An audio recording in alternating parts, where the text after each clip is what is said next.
નમસ્કાર મિત્રો, શું તમે પણ પોતાનો નાનો વ્યવસાય શરૂ કરવા માંગો છો પણ સાધન ખરીદવા માટે પૈસા નથી? તો ગભરાશો નહીં. ગુજરાત સરકારની માનવ કલ્યાણ યોજના 2026 આવી ગઈ છે. આ યોજના હેઠળ તમને 25,000 સુધીની મફત ટૂલકિટ સાધનો આપવામાં આવશે. આજે આપણે વિડીયોમાં જાણીશું કે કોણ ફોર્મ ભરી શકે, કયા ડોક્યુમેન્ટ જોઈશે અને કેવી રીતે અરજી કરવી તેની.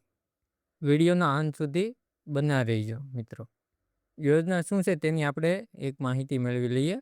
માનવ કલ્યાણ યોજનાનો મુખ્ય હેતુ ગરીબ અને મધ્યમ વર્ગના કારીગરોને પગભર કરવાનો છે. આ યોજનામાં દરજીકામ, કુંભારીકામ, પ્લમ્બિંગ કામ અને બ્યુટી પાર્લર જેવા 10 અલગ અલગ વ્યવસાયો માટે મફત સાધનો આપવામાં આવશે. આ યોજનામાં 10 પ્રકારના વ્યવસાયો માટે સહાય આપવામાં આવે છે. ₹25,000 સુધીની ટૂલકિટ મફતમાં આપવામાં આવશે અને સીધા બેંક ખાતામાં નહીં પણ સાધનોની કીટ જ આપવામાં આવશે તમને. એટલે કે આ રકમ ખાતામાં જમા નહીં થાય, તમારે રૂબરૂ કીટ લેવા જવી પડશે. આ યોજના માટે લાયકાત અને આવક મર્યાદાની વાત કરીએ. આ યોજનાનો લાભ કોણ લઈ શકે? ચાલો જાણીએ. લાયકાતની વાત કરીએ. અરજદાર ગુજરાતનો રહેવાસી હોવો જોઈએ.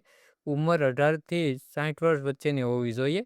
આવક મર્યાદા ગ્રામીણ અને શહેરી બંનેમાં વિસ્તારોમાં કુટુંબની વાર્ષિક આવક 6 લાખથી ઓછી હોવી જોઈએ. આ યોજનામાં ફોર્મ ભરવા માટે જરૂરી ડોક્યુમેન્ટની વાત કરીએ. ફોર્મ ભરતી વખતે આ ડોક્યુમેન્ટ તમારે ખ્યાલ રાખજો. આધાર કાર્ડ, રેશન કાર્ડ, રહેઠાણનો પુરાવો જેમાં વીજળી બિલ અથવા તો ચૂંટણી કાર્ડ બંનેમાંથી એક હાલશે. આવકનો દાખલો, જાતિનો દાખલો, તાલીમ લીધેલું પ્રમાણપત્ર. કયા કયા વ્યવસાયોનો સમાવેશ થાય છે તેની વાત કરીએ. દૂધ દહીં વેચનાર, ભરતકામ કરનાર, બ્યુટી પાર્લર, પાપડ બનાવનાર, વાહન સર્વિસ અને રિપેરિંગ, પ્લમ્બર, સેન્ટિંગ કામ, ઇલેક્ટ્રિક રિપેરિંગ, અથાણા બનાવનાર, પંચર કીટ વગેરે જેવાનો સમાવેશ થાય છે. ઓનલાઈન અરજી કેવી રીતે કરવી તેની વાત કરીએ. મિત્રો, આ યોજનાની અરજી સંપૂર્ણપણે ઓનલાઈન કરવાની હોય છે. તમારે ઈ-કુટીર પોર્ટલ પર જવાનું રહેશે. સૌપ્રથમ ઈ-કુટીરની વેબસાઇટ ખોલો. તમારું નામ રજિસ્ટ્રેશન કરો. માનવ કલ્યાણ યોજના પર ક્લિક કરો. તમારો વ્યવસાય પસંદ કરો અને બધી વિગતો ભરો. ડોક્યુમેન્ટ અપલોડ કરીને ફોર્મને સબમિટ કરી દો. તો મિત્રો, જો તમને પણ તમારો નાનો ધંધો શરૂ કરવા માંગો છો તો આજે જ આ યોજનાનો ફોર્મ ભરી શકો છો.